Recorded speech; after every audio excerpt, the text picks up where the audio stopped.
You won't cry over this forever. I know it doesn't feel that way right now. I know the nights are long and the tears are steady, and it seems like the weight of what you're carrying will never let up. I know your heart feels like it's been stretched too far, broken too deeply, left too exposed to disappointment. But I need you to hear this clearly, not just with your ears, but with your soul. This pain has an expiration date. It may have arrived without warning, but it will depart on schedule. It may have shaken everything around you, but it will not stay to rule over you. This is not the end of your story. This is the part where heaven is holding you in silence while healing is taking place beneath the surface. And I promise you, you will not cry over this forever. Stay with me till the end, because what God is about to reveal will shift the heaviness off your spirit. The tears you've cried are not wasted. They are not ignored. Psalm 56:8 says, "You keep track of all my sorrows. You have collected all my tears in your bottle. You have recorded each one in your book." That means every tear that has fallen from your eyes has already been caught by the hands of heaven. You haven't been forgotten in your sadness. You haven't been overlooked in your exhaustion. God saw what you couldn't tell anyone else. He saw how you smiled to cover the sadness. He saw how you kept functioning while internally you were falling apart. And he's saying, I'm not only aware, I'm working. Yes, even now. Even when it feels like nothing is moving. Even when the prayers go unanswered. Even when silence screams louder than hope. God is working, and the season of sorrow is being shortened as you continue to surrender. Because grief doesn't just come from death, it comes from delay. It comes from betrayal. It comes from disappointment. From feeling like you gave everything and still lost something. From watching what you built fall apart. From being misunderstood when all you wanted was to be loved correctly. And maybe you're still asking why. Why did it happen like that? Why did they leave like that? Why did it feel like punishment when all you did was trust with your full heart? But beloved, hear me in the spirit. God is not punishing you. He is pruning you. He is removing what was never meant to last so that he can plant something that cannot be shaken. Ecclesiastes 3:24 says, "There is a time to weep and a time to laugh, a time to mourn and a time to dance. And right now, even if it's hard to believe, your time to laugh again is closer than you think." But God knows that before he brings joy, he must heal the place that grieved. He must reach into the core of that disappointment and pull out the root of rejection, the residue of abandonment, the residue of shame. You see, this crying season isn't just about sadness, it's about cleansing. God is allowing your tears to wash away what can't stay in the next season. He's letting the weeping cleanse your heart, not just break it. There is purpose in your pain. There's formation happening in the places that feel empty. What looks like a breakdown is often a blueprint for breakthrough. And while your hands may feel empty, God is filling your spirit with strength, with wisdom, with deeper discernment. This is the part of your story where your spirit is growing, even though your heart feels like it's bleeding. And just because you're crying now doesn't mean you're weak. It means you're alive. It means you're still believing. It means you haven't given up, even though it hurts. The enemy would love to convince you that this is forever, that the pain will last forever, that the ache will never lift. But he's a liar. Isaiah 61:3 promises beauty for ashes, the oil of joy instead of mourning, and a garment of praise instead of a spirit of despair. That means what you're walking through is not permanent. That means there's a divine exchange coming. You will not always feel this way. There's a version of you rising from these ashes, stronger, softer, wiser, and more aligned with heaven than ever before. You don't have to have all the answers. You just have to trust that the one who collects your tears is the one who will also dry them. So don't rush this season, but don't get stuck in it either. Yes, cry if you need to. Mourn what was lost. Honor what your soul went through. But don't forget the promise. You won't cry over this forever. Your joy is coming. Your laughter is being restored. Your heart is being revived. And the pain that once defined you will become the testimony that distinguishes you. You're not being buried, you're being planted. And what grows next will carry the fragrance of heaven. God sees you, He knows, and He's coming to restore every place that has been emptied by sorrow. Psalm 32:5 reminds us, weeping may endure for a night, but joy comes in the morning. And that morning isn't just coming, it's already being written into your story. You just have to keep breathing, keep trusting, and keep showing up to your own healing. God hasn't forgotten you, and He hasn't forgotten what they did, but He will have the final say. And His word over your life is this: you won't cry over this forever, because I'm turning this pain into power. The tears you've cried were never meant to leave you drowning. They were meant to be seeds. Seeds that water the next version of you, the healed version, the restored version, the one who walks through fire and no longer smells like smoke. You thought you were breaking, but really, you were becoming. Every drop that fell from your weary eyes wasn't just an expression of pain, it was heaven's signal to release divine restoration over your life. And now, after all that heartbreak, confusion, silence, and sorrow, God is speaking something new into your life. I'm turning your tears into testimony. You won't cry over this forever, because this season is birthing strength you didn't know you had. Not because you didn't already carry it, but because you never had to access it like this before. You see, when the tears wouldn't stop, when sleep wouldn't come, when people gave you space but not support, when the phone stayed silent, when the apologies never arrived, that's when heaven leaned in closest. Psalm 34:18 says, "The Lord is close to the brokenhearted and saves those who are crushed in spirit." That's not poetry, that's a promise. You were never alone. The nights that emptied you of hope were the same nights God was whispering, "I'm still here." Not just standing beside you, but holding every shattered piece with the tenderness of someone who knows the weight of pain and knows how to carry it. But you need to hear this clearly. Just because it hurt doesn't mean it's over. Some of your most powerful seasons will be born in the aftermath of the moments that tried to break you. The trauma didn't cancel your future. The betrayal didn't disqualify your purpose.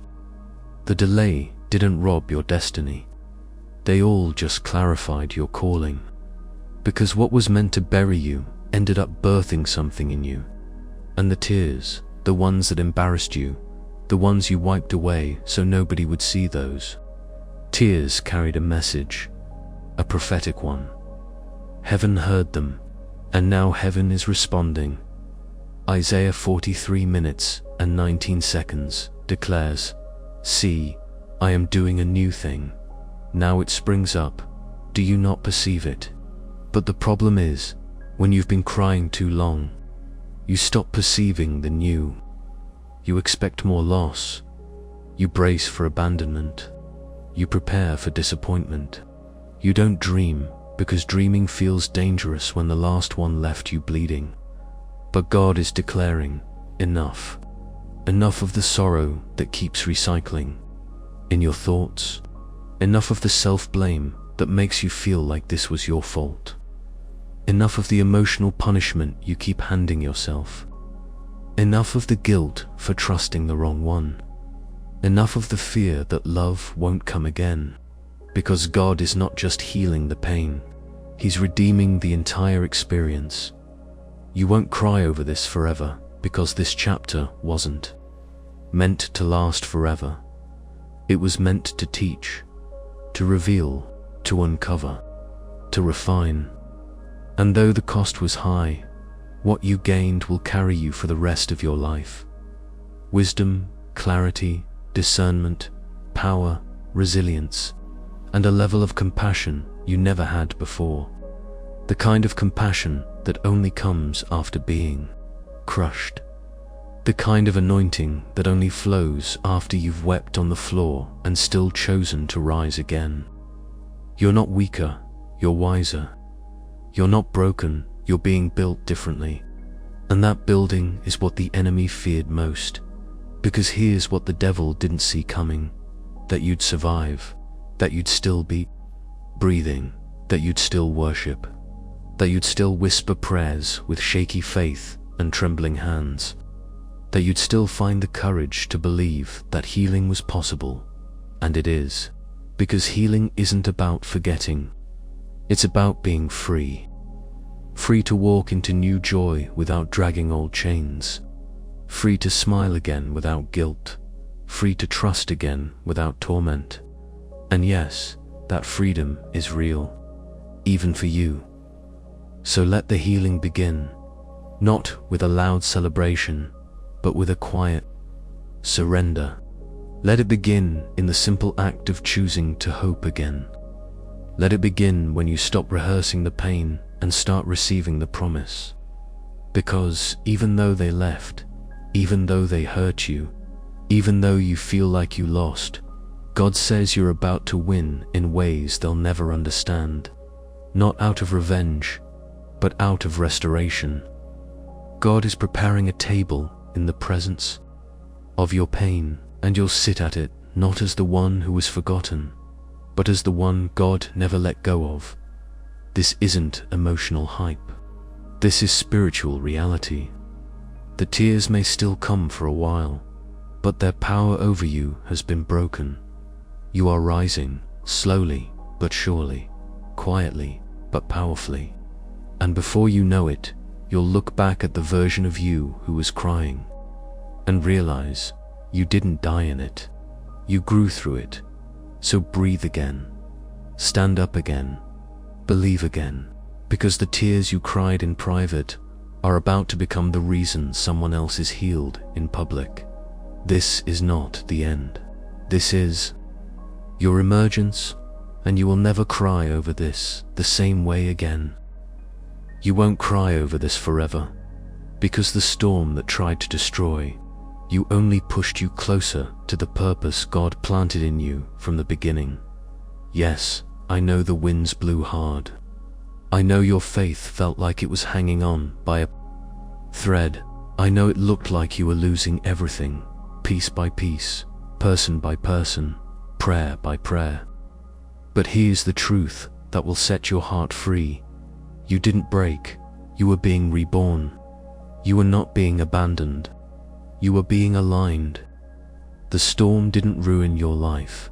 It reintroduced you to the version of you that only pain could bring forth.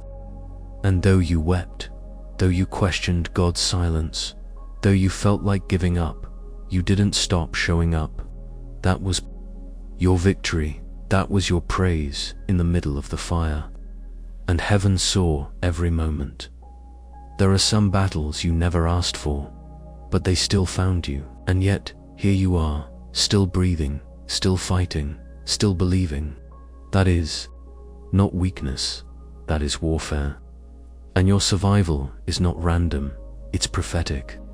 Because someone out there is waiting on the healed version of you. Someone is waiting to hear how you made it through. Someone is waiting to see what grace looks like in the face of grief. And the tears you cried last season are watering the ground where your testimony will soon stand. You're not being punished, you're being positioned. Isaiah 61:2-3 says he will give you a crown of beauty instead of ashes, the oil of joy instead of mourning, and a garment of praise instead of a spirit of despair. This is not poetic fluff. This is divine exchange. God is literally replacing what you lost with what you couldn't earn. He's turning your heartbreak into healing. He's turning your breakdown into a blessing. And that pain, that deep soul-level pain you didn't think you'd recover from, it's becoming a pulpit, and your story will preach louder than a microphone ever could. You see, it's hard to believe that your sorrow will one day be useful.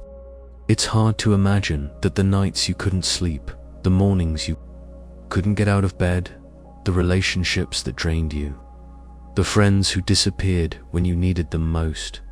It's hard to imagine that any of it could serve a purpose. But in the kingdom of God, nothing is wasted.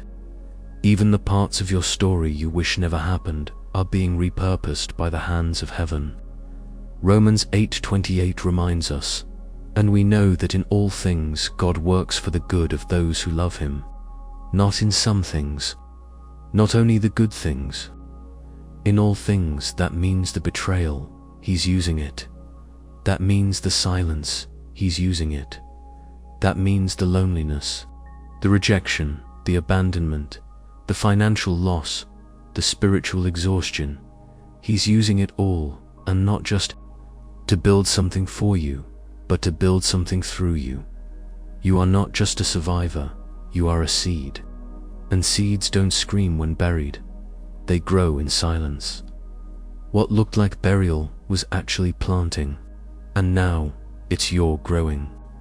Season, quiet, slow, sacred, but powerful. You may not see it yet, but the roots are taking hold. And when your healing begins to bloom, no one will be able to deny that God did it. So please, don't resent the storm. I know it's hard, but sometimes it takes a violent shaking to realign your soul. Sometimes you have to lose people to find your peace. Sometimes God will shut every door just to keep you from walking into a trap. You may not understand it now, but you'll thank Him later. You'll thank Him for the no's. You'll thank Him for the unanswered prayers. You'll thank Him for the people who left. You'll thank Him for the detour that saved your destiny. Because you didn't lose what was meant for you. You lost what couldn't go where you're headed. And what's ahead is joy. Not temporary. Happiness, joy. The kind that doesn't depend on your circumstances. The kind that comes from knowing who you are and whose you are. The kind that can smile through the memory of pain without feeling the sting. That's what's coming. And that's why you won't cry over this forever. So give yourself grace while you heal. You don't have to rush. You don't have to pretend you're okay when you're not. But you do have to believe that this moment isn't permanent. Your tears were never meant to last forever. They were simply a language your spirit used when words failed. But now that God is healing your heart, your voice is coming back. Your strength is returning. And soon, the same mouth that cried in desperation will declare, "Look what the Lord has done." You are not behind. You are not forgotten. You are not too broken to be used. This was just your storm. And now, God is calming the winds and calling you into purpose. You didn't cry in vain, and you won't keep crying. The shift is here. The healing is real. The sorrow is breaking. And you are standing in the middle of your becoming. You won't cry over this forever, because this pain was never the end. It was the beginning of your authority. Yes, it hurt. It cut deep. It shook your spirit and shattered your trust. You questioned everything. You felt discarded, unseen, even forgotten by the one who promised never to leave. And yet, you're still here, still standing, still breathing, still broken in some places, but somehow still believing. You've carried grief like it was stitched into your ribs. You've smiled through silence. You've shown up when you barely had the strength to lift your head. And I want you to know, heaven noticed. God has not overlooked you. He hasn't ignored your ache. And this won't end in defeat. It will end in divine voice. The enemy didn't come after you because you were weak. He came because you were dangerous. He saw the calling on your life. He saw your future voice, the one that would speak healing, speak purpose, speak revival into dry places. He saw what would happen if you ever healed correctly, if you ever stood back up fully, if you ever embraced the fire that tried to burn you and turned it into light. So of course he tried to make you weep until your lungs gave out. Of course he whispered lies that made you feel too broken to matter. Of course he sent people to betray you, to abandon you, to stretch your heart beyond what felt survivable. But what he didn't calculate was the resilience of your anointing. He didn't anticipate the power that grows in a person who learns to worship while wounded.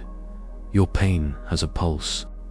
It's alive with redemption and the silence you sat in. It's about to become a sanctuary of sound. Your voice is being restored, not just so you can talk, but so you can testify. Because somebody needs to hear what you survived. Somebody needs to know that they're not alone in their weeping, that you've walked through the darkness and found God there, that even in the thickest shadows, He still spoke, maybe not with words, but with presence, maybe not with answers, but with peace. Psalm 42, 1-3 says, I waited patiently for the Lord. He turned to me and heard my cry. He lifted me out of the slimy pit. He set my feet on a rock. He put a new song in my mouth. Did you hear that? A new song? That's what's coming next. And this new song won't be written in comfort. It'll be written in consecration. In the lonely hours where all you had was God. In the silent prayers that turned into groans. In the sleepless nights that matured your soul. In the yes you kept giving when life kept handing you no. In every ache that taught you how to hear God in the absence of applause. You're not crying in vain. You're shedding what no longer fits you. That depression, it doesn't define you anymore. That heartbreak, it doesn't own you anymore. That silence, it's about to break. And what comes out of you next won't sound like grief. It'll sound like glory. You're not just surviving sorrow, you're being sculpted by it. The pressure, the isolation, the confusion, it's all forming something unshakable. Inside of you, God didn't send the pain, but He's certainly using it. And when He uses pain, He doesn't just heal it, He weaponizes it. For worship, for wisdom, for authority. Don't believe the lie that says you're too broken to be used. Some of the most powerful vessels are those that had to be cracked open just to carry the oil. God allowed the breaking so He could increase your capacity. You asked for purpose, didn't you? You asked to be used. You asked to be close to Him. And sometimes the road to purpose goes straight through pain. But now you're coming out of it. Not empty, but equipped. Not voiceless, but anointed. Not ashamed, but assigned. And your voice, that divine echo rising from your spirit, will carry healing. It will carry freedom. It will disrupt the silence of others still trapped in what you already overcame. You'll speak, and people will heal. You'll write, and people will feel understood. You'll sing, and sorrow will lift. You'll pray, and heaven will respond with power. You won't cry over this forever, because your tears are transforming into tools. And those tools are unlocking doors that pain tried to keep shut. So speak again. Don't let fear tell you to stay quiet. Don't let the past shame you into silence. What you carry is holy. What you survived is sacred. And what you're becoming is unstoppable. God is not just healing your heart. He's giving you back your roar. And with that roar comes purpose, clarity, and breakthrough. This is not the end. This is the beginning of your sound. You won't cry over this forever, because the tears you've cried in the dark are turning into the safety you'll walk into in the light. Your heart has been a battlefield. Every beat has had to fight for space, for peace, for trust, for stability. You've had to armor up just to survive the day, smile through the ache, and love people who didn't know how to hold your heart with care. And though you've looked brave on the outside, the truth is your heart has known more warfare than peace. But listen to this. God is preparing a safe place for your heart, and you're going to know the difference between being tolerated and being truly treasured. The pain made you careful. The betrayal made you guarded. The silence made you question your worth. But the preparation happening right now is holy, because God is not just healing your heart. He's creating a space where your heart no longer has to perform to be protected. You won't have to beg to be understood.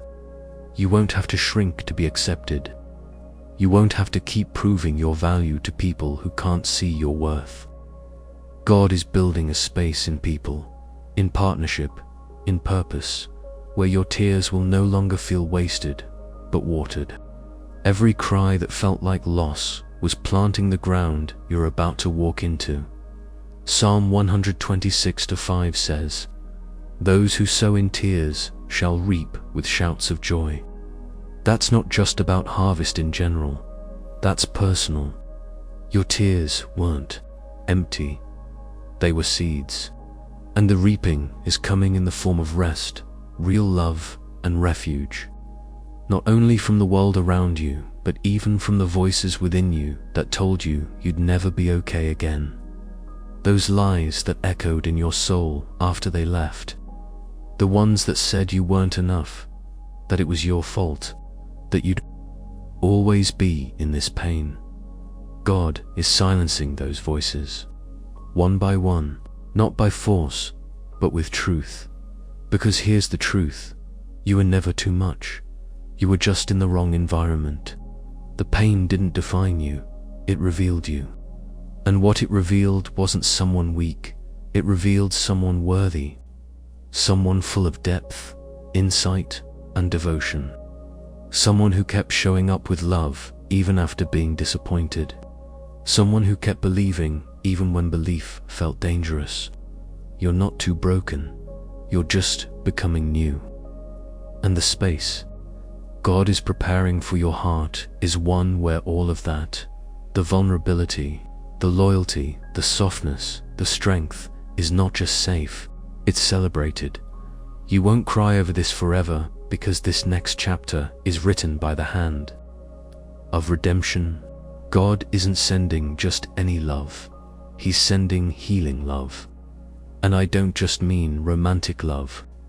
I mean safe friendships, divine community, purposeful connections, conversations that don't drain you, but refill you.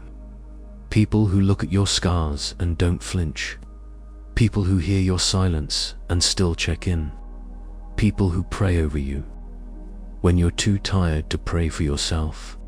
The safe place God is preparing for your heart is going to remind you of what love should have always felt like: soft, steady, and sacred. And here's what you need to understand: you are not behind. Healing took time because the wound was deep. The process was slow because God wasn't rushing what He wanted to rebuild properly. You weren't being ignored, you were being renovated. Every cracked space in your heart, God is filling. Every jagged memory, He is smoothing with mercy. Every moment that felt like abandonment, He is rewriting with grace. You're not just recovering from what they did, you're being prepared for what He's about to do.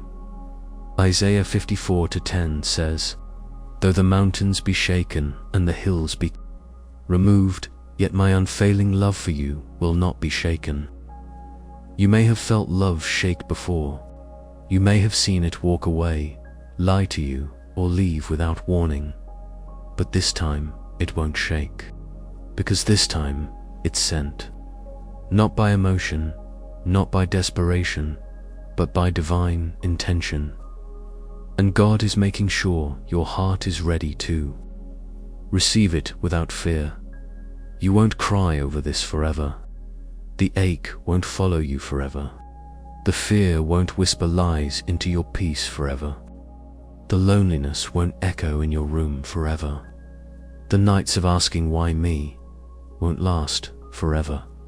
Because the season is shifting, and what's coming next is not just healing, it's harvest. You will harvest peace. You will harvest love. You will harvest the safety that matches your softness. And you'll no longer have to defend your heart like it's under attack, because God Himself has declared, you've suffered enough. So breathe deep, rest easy. The weeping may have endured for the night, but joy is moving in, not just for a visit, to stay.